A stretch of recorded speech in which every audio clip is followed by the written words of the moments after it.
Hello friends, welcome back to my YouTube channel study media. आज मैं आपके लिए लेकर आई हूँ क्लास 6 विज्ञान की कार्यपुस्तिका का अध्याय 14 जिसका नाम है जल। पिछली वीडियो में मैंने आपको अध्याय 13 चुंबकों द्वारा मनोरंजन करवाया था।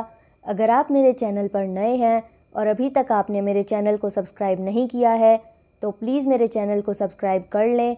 मैंने अपने चैनल की प्लेलिस्ट बनाई हुई है, आप जिस भी लेसन को देखना चाहते हैं प्लेलिस्ट में जाके देख सकते हैं। तो चलिए अध्याय 14 शुरू करते हैं। गतिविधि 1, चित्र में समझ कर दिए गए प्रश्नों के उत्तर दीजिए। पहला, चित्र में दिखाई देने वाले जल स्रोतों के नाम लिखिए। इसका उत्तर है नदी, कुएं, तालाब। दूसरा, दूसरे जल स्रोतों के भी नाम लिखे जो चित्र में दिखाई नहीं दे रहे हैं। झरने, हैंडपंप, नहर, झील। पहला, तुम अपने दैनिक जीवन में किन किन कामों में पानी का उपयोग करते हो? इसका उत्तर है पीने में, कपड़े धोने में, भोजन बनाने में, नहाने में, सिंचाई करने में। दूसरा, इनके अलावा और कौन से कार्य हैं जहां हम पानी का उपयोग करते हैं? इसका उत्तर है विद्युत बनाने में, मछली पालन में। तीसरा, कौन से कार्य ऐसे हैं जिनमें तुम चाहो तो पानी का उपयोग कम कर पानी बचा सकते हो?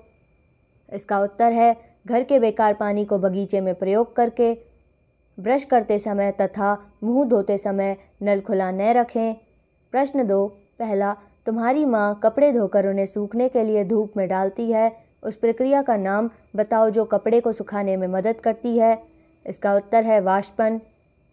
दूसरा, अपने आसपास कम से कम 3 और उदाहरण दो जहां तुम इस तरह की प्रक्रिया को देखते हो। इसका उत्तर है समुद्र के नमक प्राप्त करने में। दूसरा, वर्षा के बाद इकट्ठा पानी कुछ समय बाद उड़ जाता है। गतिविधि 2, पानी से भरा एक गिलास लो, उससे बर्फ के कुछ टुकड़े डालो। कुछ देर बाद गिलास के बाहरी सतह पर जल की बूंदें दिखाई देने लगती हैं। तुम भी इस प्रयोग को करके देखो और बताओ। पहला, गिलास की बाहरी सतह पर बूंदें कहाँ से आईं? सही पर निशान लगाओ। गिलास के अंदर का पानी बाहर आ गया, ये गलत है। वातावरण का पानी जमकर बूंदें बन गया, ये सही है। दूसरा, गिलास के पानी में यदि बर्फ़ न डाली जाए तो बूंदें दिखाई देंगी। इसका उत्तर है नहीं दिखाई देंगी। तीसरा, इस प्रकार की क्रिया का एक अन्य उदाहरण दो। इसका उत्तर है बादल संघन प्रक्रिया द्वारा ही बनते हैं। गतिविधि 3, दिए गए जल चक्र के चित्र को देखो तथा नीचे दिए गए रेखा चित्र में खाली स्थानों को भरो। वर्षा, वाष्पोत्सर्जन, वाष्पन।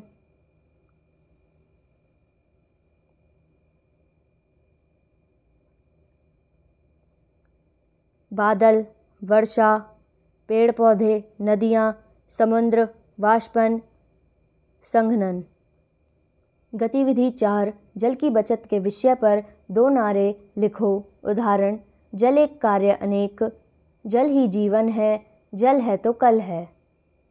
प्रश्न 3, पहला, तुमने हैंडपंप या नलकूप तो देखा ही होगा, उसमें जो पानी आता है वो कहाँ से आता है? इसका उत्तर है ज़मीन से, भूजल। दूसरा, इस जल को क्या कहते हैं? इसका उत्तर है भूजल या भौम जल कहते हैं। तीसरा, क्या यह पानी शुद्ध होता है? कारण सहित उत्तर दो। इसका उत्तर है हाँ, यह पानी शुद्ध होता है क्योंकि यह जल जमीन से आता है। गतिविधि 5, आओ चर्चा करें। पहला, जल का स्तर क्यों गिर रहा है? अपने माता पिता व अन्य व्यक्तियों से चर्चा करके पता लगाओ। इसको रोकने के लिए 3 उपाय सुझाओ। इसका उत्तर है जनसंख्या वृद्धि तथा उद्योगों के ज़्यादा बढ़ने से ज़मीन का पानी ज़्यादा निकल रहा है, सिंचाई के लिए पानी निकलने से, वनों की कटाई। उपाय, जल स्तर को रोकने के लिए हमें ज़्यादा से ज़्यादा पेड़ लगाने चाहिए, पानी का दुरुपयोग नहीं करना चाहिए। दूसरा, हम वर्षा से प्राप्त जल का पर्याप्त उपयोग नहीं कर पाते हैं। इस विषय पर अपने मित्रों, माता पिता तथा अध्यापक से चर्चा करो और लिखो कि हम इसे किन किन कार्यों के लिए उपयोग में ले सकते हैं। इसका उत्तर है वर्षा जल संग्रहण कर हम भूजल में वृद्धि कर सकते हैं। दूसरा, वर्षा का जल संग्रहित कर हम पानी में प्रयोग कर सकते हैं।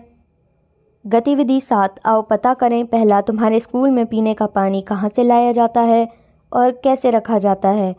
इसका उत्तर है नहरों से पानी आता है, पानी को टंकी में भरकर रखा जाता है। दूसरा, पीने का पानी साफ़ रहे इसके लिए तुम और तुम्हारे साथी कौन सी 2 सावधानियां रखते हो? पहला, पीने के पानी में गंदी चीज़ें न डालें, पानी को ढककर रखें। दूसरा, अपशिष्ट पदार्थ न डालें। प्रश्न 4, रिक्त स्थानों की पूर्ति करो। पहला, समुद्रों और महासागरों में बहुत से लवण घुल जाते हैं जिससे जल खारा हो जाता है। दूसरा, जल वाष्प संघनित होकर जल की छोटी छोटी बूंदें जिन्हें जल कणिका कहते हैं परिवर्तित हो जाता है। तीसरा, वायु में वाष्पन और वाष्पोत्सर्जन से जल वाष्प मिलती रहती है।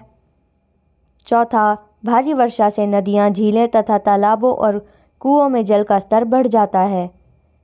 पांचवा, काफ़ी समय तक वर्षा न हो तो तालाबों और कुओं में जल का स्तर घट जाता है। छठा, महासागरों तथा जलीय बागों के बीच जल का चक्रण को जल चक्र कहते हैं। तो यहाँ पे वीडियो ख़त्म होती है। अगली वीडियो में मैं आपको अध्याय 15 हमारे चारों ओर वायु करवाऊँगी। ये वीडियो आपको कैसी लगी मुझे कमेंट करके ज़रूर बताएं। वीडियो को लाइक करें, शेयर करें और चैनल को सब्सक्राइब करना ना भूलें। Thank you.